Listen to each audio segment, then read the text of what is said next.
خدا کرے آگے بھی مسائل اسی طرح طے ہو جائیں۔ باہر نکل کر کار میں بیٹھتے ہوئے مسٹر ناگرک نے مجھے کہا۔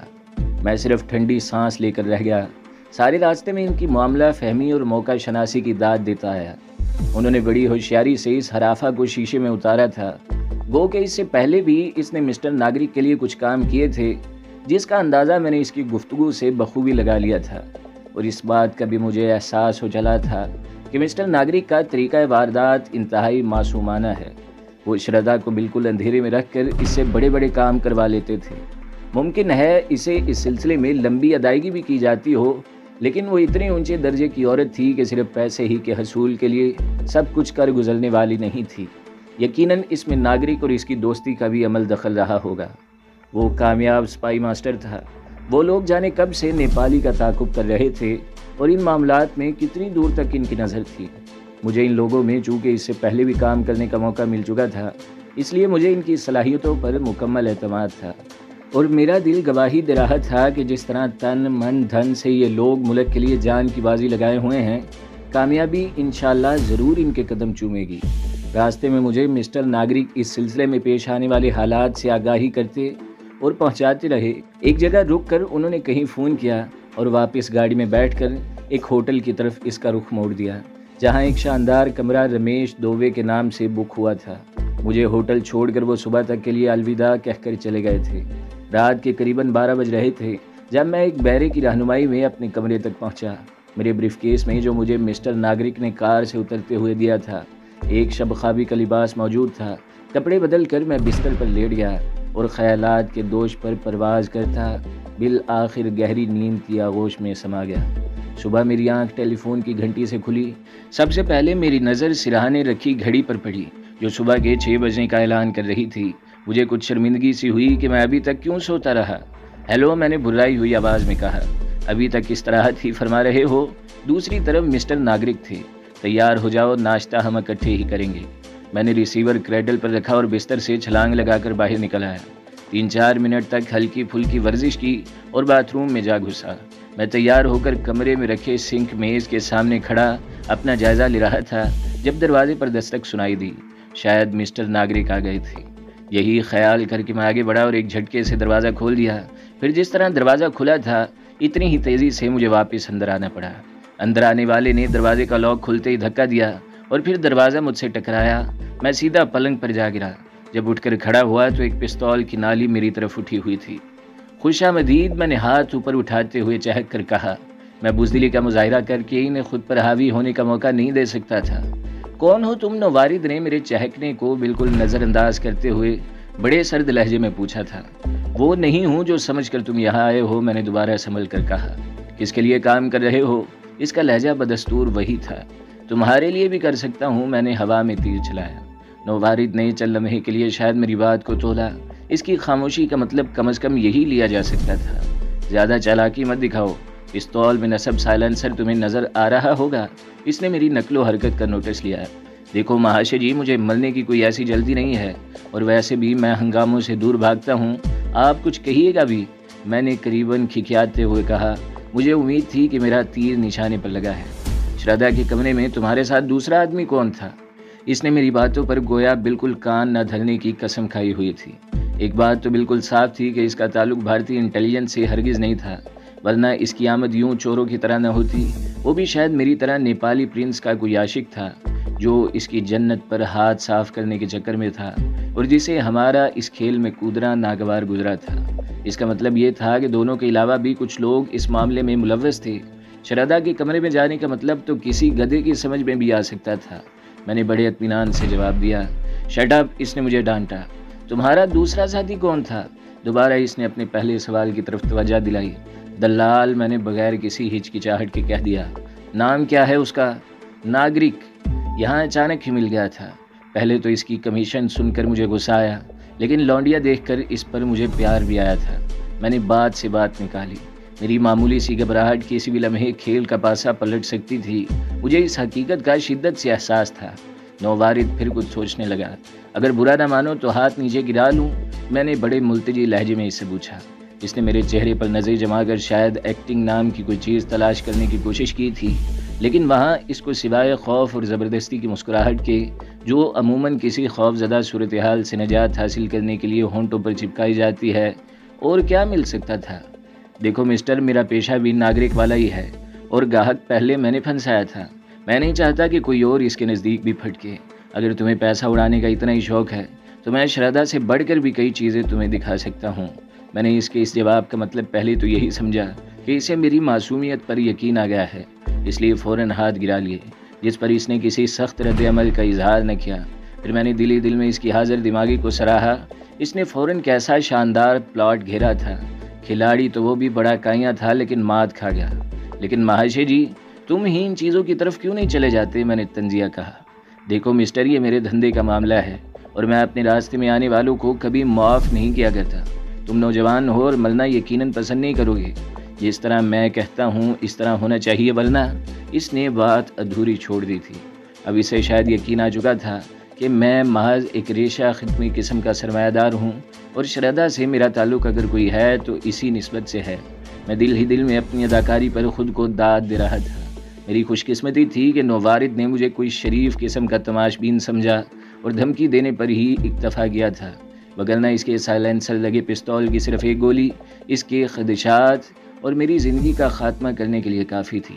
شاید یہ لوگ اپنے کھیل میں زیادہ خون خرابہ کر کے وقت سے پہلے کھیل بگاڑنے کا خطرہ مول نہیں لینا چاہتے تھے۔ اگر اس کی جگہ میں بھی ہوتا تو یہی کرتا۔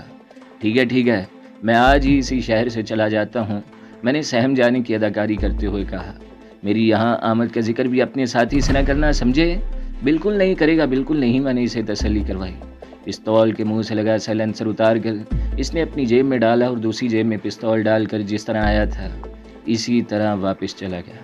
ابھی اسے وہاں سے نکلے بمشکل 1-1.5 منٹ ہی ہوا تھا جب دروازہ دوبارہ کھلا اور ماسٹر اندر داخل ہوئے۔ کچھ کہنے کی ضرورت نہیں، میں نے سارا ڈرامہ دیکھ لیا ہے، انہوں نے ہاتھ اٹھا کر میرے کچھ کہنے سے پہلے ہی کہا۔ کون ہو سکتا ہے یہ؟ میں نے پوچھا۔ کوئی بھی، لیکن اتفاق سے تمہارے جھانسے میں آ گیا۔ پھر بھی ہم اس پر نظر رکھے ہوئے ہیں، شاید پلان بدلنا پڑے، میں نے کہنا چاہا۔ اور نہیں، انہوں نے میری بات درمیان سے کاٹی۔ ایسی معمولی سی باتوں کے لیے پلان نہیں بدلے جاتے۔ اگر ہم نے اس طرف سے خطرہ محسوس کیا تو اس لائن پر سوچیں گے، انہوں نے بڑے اطمینان سے جواب دیا۔ انہوں نے اسی ہوٹل سے شردا والے ہوٹل کا نمبر ملایا، اور اب وہ کسی بیرے سے بات کر رہے تھے۔ مصروف گفتگو تھے، جو شاید ان کا آدمی تھا جسے انہوں نے شردا کی نگرانی کے لیے مقرر کر رکھا تھا۔ گفتگو چونکہ بنگالی زبان میں ہو رہی تھی، اس لیے میرے پلے کچھ پڑھنے کا سوال ہی پیدا نہیں ہوتا۔ فون بند کر کے وہ میری طرف پلٹے اور بولے، بات کچھ بنتی نظر آتی ہے۔ نیپالی نے وہ رات شردا کے کمرے میں گزاری ہے اور صبح رخصت ہوا تھا۔ اس پیشے کے لوگوں کی یہی ایک کمزوری ایکسپلائٹ ہو سکتی ہے۔ میرے ذہن میں یہ خیال پیدا ہوا، ان سے پوچھوں کہ شردا ان تک اپنا پیغام کیسے پہنچائے گی، لیکن میں چپ رہا۔ اگر یہ بات جاننے کی ہوتی تو وہ خود اس سے آگاہ کر دیتے۔ نکلو اب یہاں سے، کیونکہ تمہیں واپس تو جانا ہی ہے، انہوں نے کہا۔ اس کے ساتھ ہی انہوں نے مجھے ایک ڈرامہ بھی سمجھا دیا جو وہیں انجام پانا تھا۔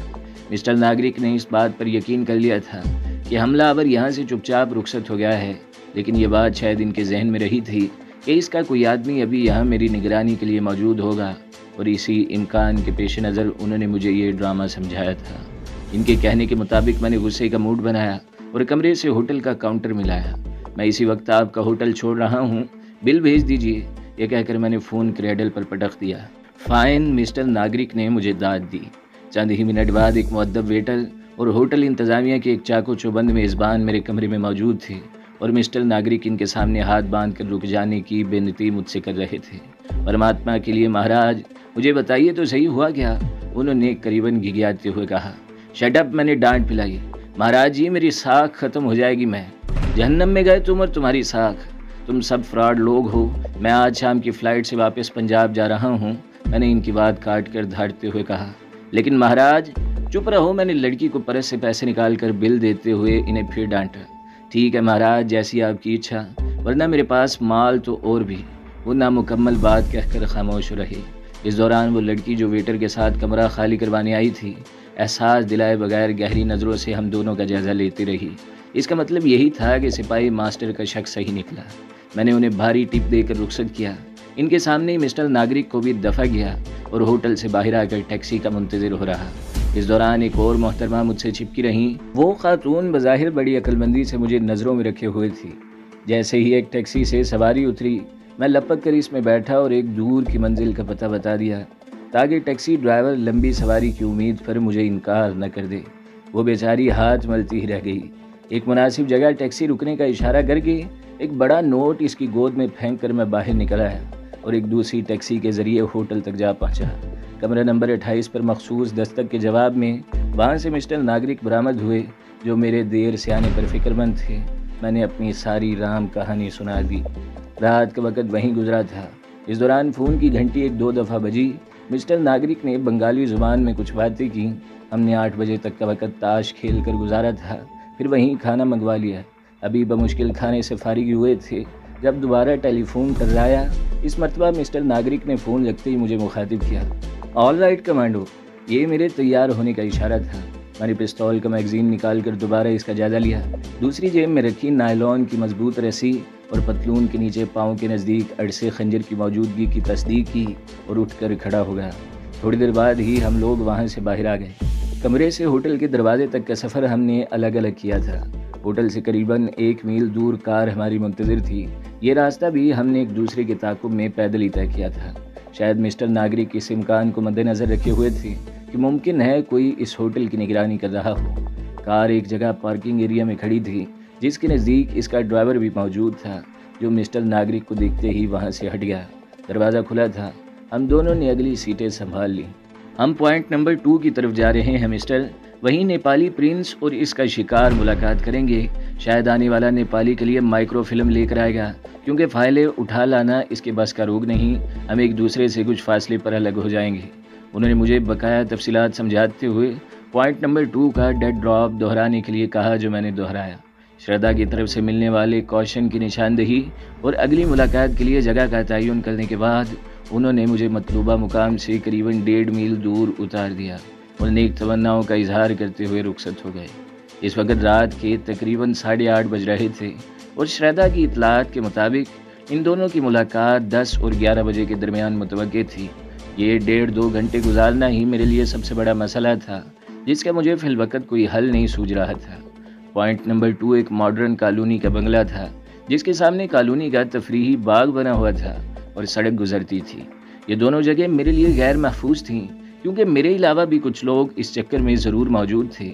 یہ بھی ممکن تھا کہ انہوں نے اپنی اطلاعات کے لیے ہم سے بہتر ذرائع اپنائے ہوں، یا پھر شردا جیسی حرافہ سے یہ توقع بھی کی جا سکتی تھی کہ وہ ڈبل کراس کر رہی ہو۔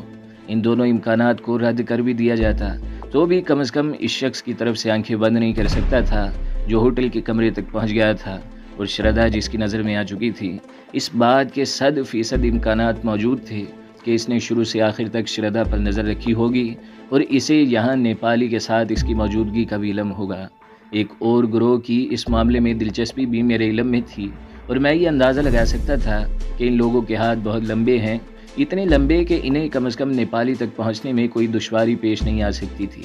سب سے اہم بات تو یہ تھی کہ اگر یہ معاملہ مار دھاڑ کے بغیر حل ہو سکتا تھا تو مجھے زحمت نہ دی جاتی اور مقامی دوست ہی اس کو سنبھال لیتے۔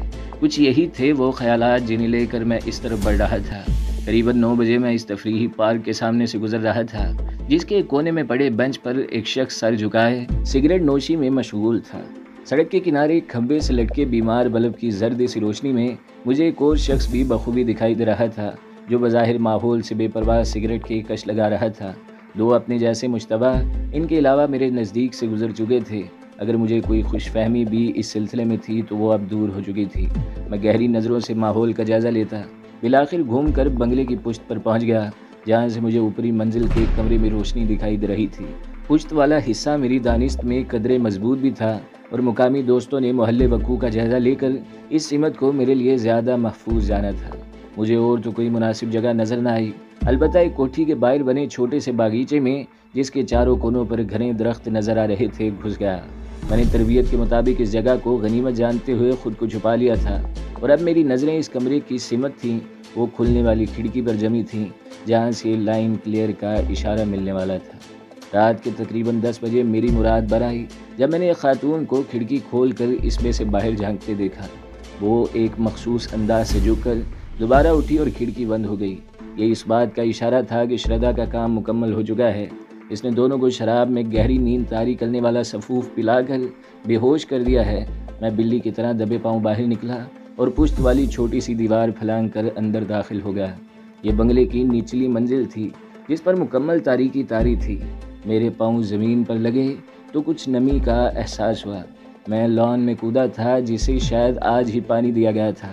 مسٹر ناگرک نے اگرچہ مجھے بنگلے میں آمد و رفت کے راستوں سے کاغذ پر لکیریں کھینچ کر آگاہ کر دیا تھا، لیکن یہاں اندھیرا اس غضب کا تھا کہ ٹھیک طور سے اس ہمت کا اندازہ بھی نہیں کر پایا تھا۔ چند سیکنڈز بعد جب میری آنکھیں اندھیرے میں کسی حد تک دیکھنے کے قابل ہوئیں تو میں نے اندازے سے ذہن میں بنگلے کے اندرونی نقشے کو دہراتے ہوئے ان سیڑھیوں کی طرف پیش قدمی شروع کر دی جو اوپر جا رہی تھی۔ میں ایک دیوار کے ساتھ چپکا ہوا برآمدے کی طرف کھسک رہا تھا جس سے گزرنے کے بعد ہی ان سیڑھیوں تک پہنچ سکتا تھا۔ ابھی میں بمشکل دیوار کے کونے تک ہی پہنچا تھا جہاں سے برآمدے کی حدود شروع ہوتی تھیں کہ کسی کے قدموں کی ہلکی سی چاپ سنائی دی۔ دوسرے لمحے خنجر میرے ہاتھ میں پہنچ چکا تھا۔ دیوار کی حد پر پہنچ کر میں نے برآمدے سے گردن باہر نکالتے ہوئے نظریں دوڑائیں تو کسی کو پنجوں کے بل سیڑھیوں کی طرف بڑھتے دیکھا۔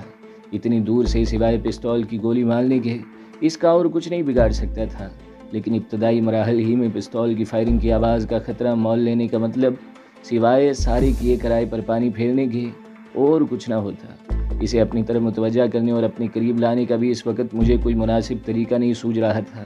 میں نے بادل نخواستہ اسے آگے نکل جانے دیا اور جیسے اس نے سیڑھیوں پر پہلا قدم رکھا میں برآمدے میں جا گھسا۔ یہ سیڑھیاں کچھ اس انداز سے بنی ہوئی تھیں کہ 2-4 سیڑھیاں چڑھنے کے بعد برآمدے کا منظر دکھائی نہیں دے سکتا تھا۔ میں بغیر آواز پیدا کیے پنجوں کے بل تیزی سے چلتا دوسرے ہی لمحے سیڑھیوں کے نزدیک جا پہنچا اور پہلا پاؤں ان پر رکھا۔ اب اس طرح سے میں اپنے پیشرو کے تعاقب میں سیڑھیاں پھلانگ رہا تھا۔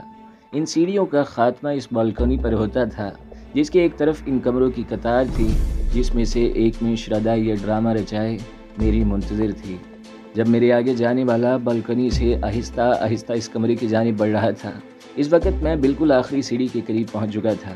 ابھی میں نے آخری سیڑھی پر قدم رکھا ہی تھا کہ ایک دلدوز چیخ بلند ہوئی۔ یہ چیخ اتنی اذیت ناک تھی جیسے کسی کو ذبح کیا جا رہا ہو۔ زمین نے میرے پاؤں پکڑ لیے۔ میں وہیں سیڑھیوں کی دیوار سے چپک گیا۔ اس کے ساتھ ہی بالکنی میں جلتا انتہائی محدود روشنی کا بلب بھی بجھ گیا اور یوں محسوس ہونے لگا جیسے بنگلے میں ایک طوفان بدتمیزی دہرایا ہو۔ میں ایک جھٹکے سے گھوما اور جیسے نیند سے بیدار ہو گیا۔ میں نے بڑی پھرتی سے وہاں ایک کونے میں بڑے سلیقے سے سجائی گئی کین کی ہلکی پھلکی 4 کرسیاں اٹھا کر سیڑھیوں میں رکھ دیں تاکہ اوپر آنے والوں کے لیے رکاوٹ کا باعث بن سکیں، اور بڑی تیزی سے سیڑھیوں اور بالکنی کے درمیان والا دروازہ بند کر کے اس کا بولٹ چڑھا دیا۔ اب میں بڑی تیز رفتاری سے آواز پیدا کیے بغیر دیوار سے چپکا اس کمرے کی سمت بڑھ رہا تھا جس کی روشنی بجھ چکی تھی۔ شاید کسی نے نیچے سے فیوز اڑا دیا تھا۔ ایک لمحے کے لیے رک کر میں نے صورتحال کا جائزہ لینا چاہا۔ اسی لمحے میں نے خود کو نارمل بھی کر لیا۔ اب میں کسی بھی پیش آمد طوفان کی تباہ کاریوں کا سامنا کرنے کے لیے ذہنی اور جسمانی طور پر بالکل تیار تھا۔ ایک لمحے کے نوٹس پر کچھ بھی کر گزرنے والا کمانڈو بن چکا تھا۔ بڑی مضبوطی سے میں نے اگلا قدم اٹھایا تھا۔